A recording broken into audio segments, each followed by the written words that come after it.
Las asociaciones ecuménicas ponen en riesgo las queridas almas de nuestras congregaciones y ponen en peligro inminente la vida misma de nuestras congregaciones. Sin embargo, reconocemos que surgen todo tipo de preguntas, por ejemplo, de quiénes nos debemos separar y por qué nos debemos separar. Advierto, sin embargo, de una manera amable que este no es un estudio de la doctrina de la separación bíblica y que no pretendo abarcar el tema en esta ponencia. Lo que sí deseo hacer, sin lugar a duda alguna, es presentar puntos de referencia prácticos para sus iglesias. ¿De quiénes nos debemos separar? Estoy convencido de que una iglesia cristiana no debe tener compañía con otras que hacen de la palabra de Dios un negocio. Una iglesia cristiana no debe tener compañías con quienes tienen que ver con el evangelio de la prosperidad en ninguna de sus formas, ni tampoco con quienes venden bendiciones a cambio de ofrendas. Estoy convencido que un pastor de una iglesia cristiana no debe tener compañía con pastores que adulteren, medren, comercien, tuerzan, cambien o tergiversen maliciosamente la Escritura. Ustedes lo han escuchado, no de mi boca, sino de la boca de quienes me han precedido. La Escritura es suficiente. Si nuestras iglesias han de ser bíblicas, debemos tener sabiduría. ¿Quiénes? Todos, pero principalmente pastores y ancianos. Si nuestras iglesias han de ser bíblicas, debemos saber escoger con sabiduría con qué iglesias debemos tener comunión y qué tipo de reuniones eclesiásticas honrarán el nombre del Señor. Cualquier unión con otras iglesias que se llamen evangélicas, pero en donde reinen los antivalores babilónicos, afectará a nuestras iglesias y las perjudicará, y tú, pastor, serás el directo responsable de haber desobedecido al Señor. Por lo cual, repito, salid de en medio de ellos y apartaos, dice el Señor, y no toquéis lo inmundo. Promesa hermosa. Y yo os recibiré. Fíjense ustedes en algo curioso de este versículo, mis amados.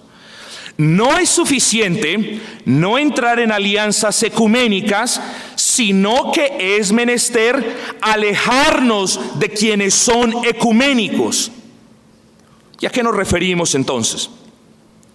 Si partimos de la base que un pastor que desobedece la Escritura o una iglesia que viola la Escritura va por el camino equivocado, va por el camino del error, entonces lo natural es que nosotros, no solamente como dice el versículo, nos separemos de esta persona que ha abandonado, ha pisoteado la suficiencia de las Escrituras, pero no nos sirve de nada separarnos del hermano para ir detrás del hermano en el mismo camino del hermano. El versículo nos dice: separémonos del hermano y tomemos una dirección diametralmente opuesta a la del hermano.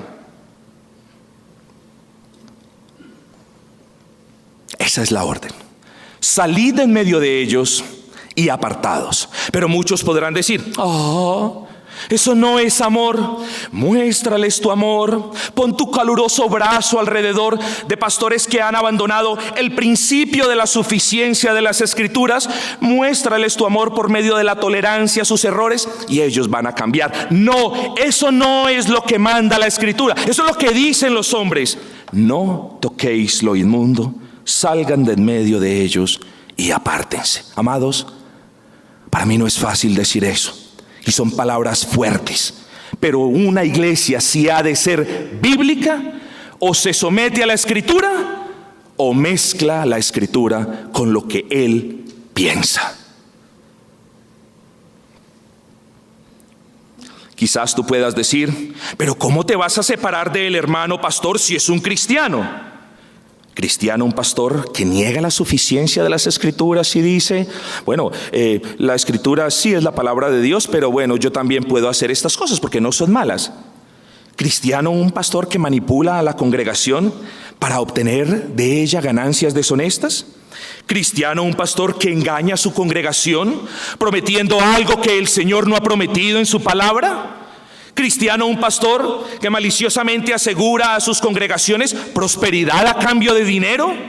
¿Cristiano un pastor que sin escrúpulo alguno toma la Escritura y tuerce cada versículo con el fin de justificar su falsa doctrina? A la luz de la Escritura, para mí, ese no es un creyente.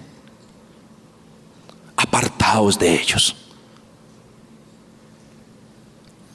Quizás digas, pero Cristo nos mandó a estar unidos, porque Cristo oró en Juan capítulo 17, versículo 21, para que todos sean uno, como tú, oh Padre, en mí y yo en ti, que también ellos sean uno en nosotros, para que el mundo crea que tú me enviaste.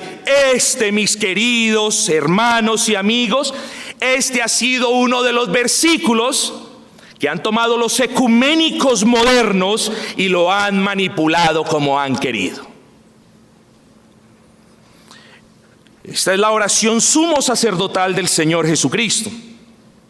Y Jesucristo, escuchen bien, mis amados, y vayan a casa y oren y abran sus Biblias en Juan 17 y pidan discernimiento de lo alto.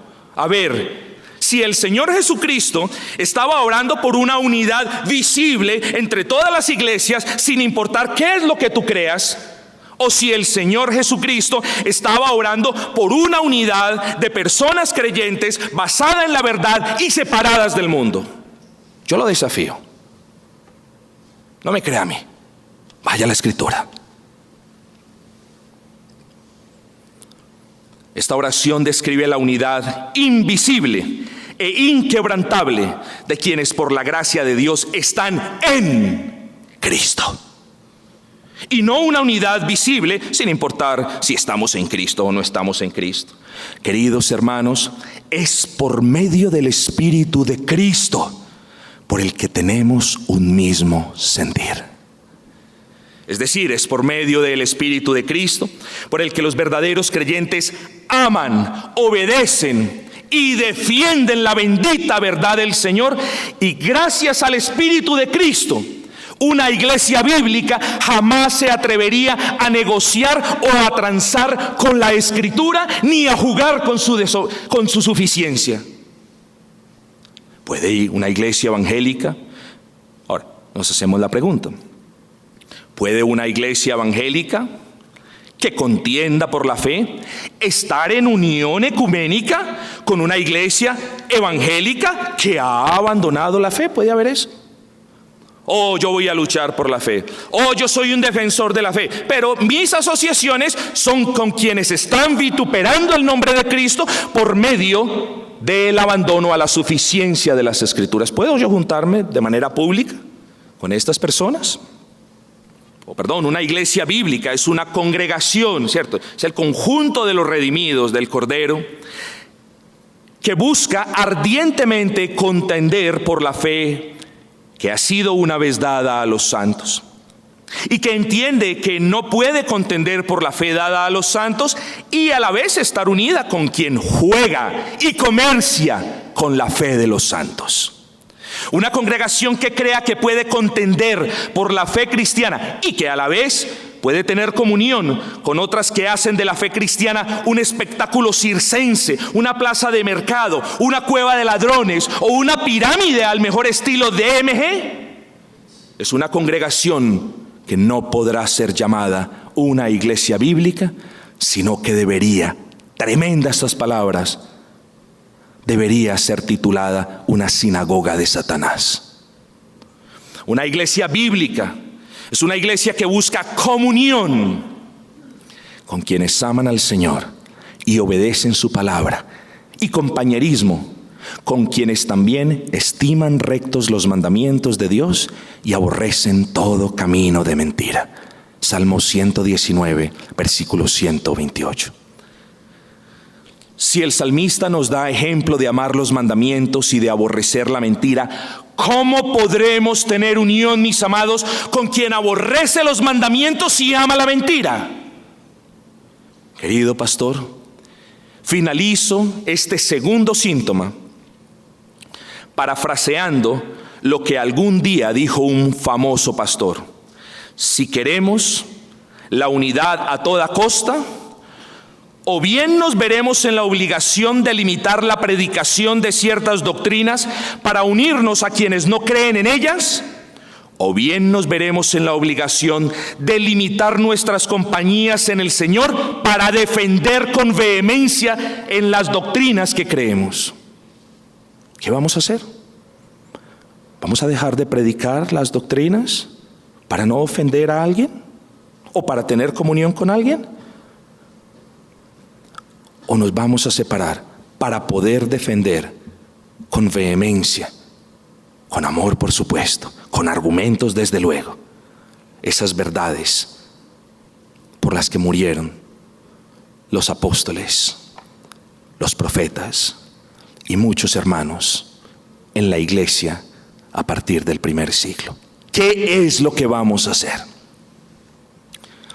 Muchos quieren iglesias bíblicas, pocos se quieren sacrificar en la construcción de ellas.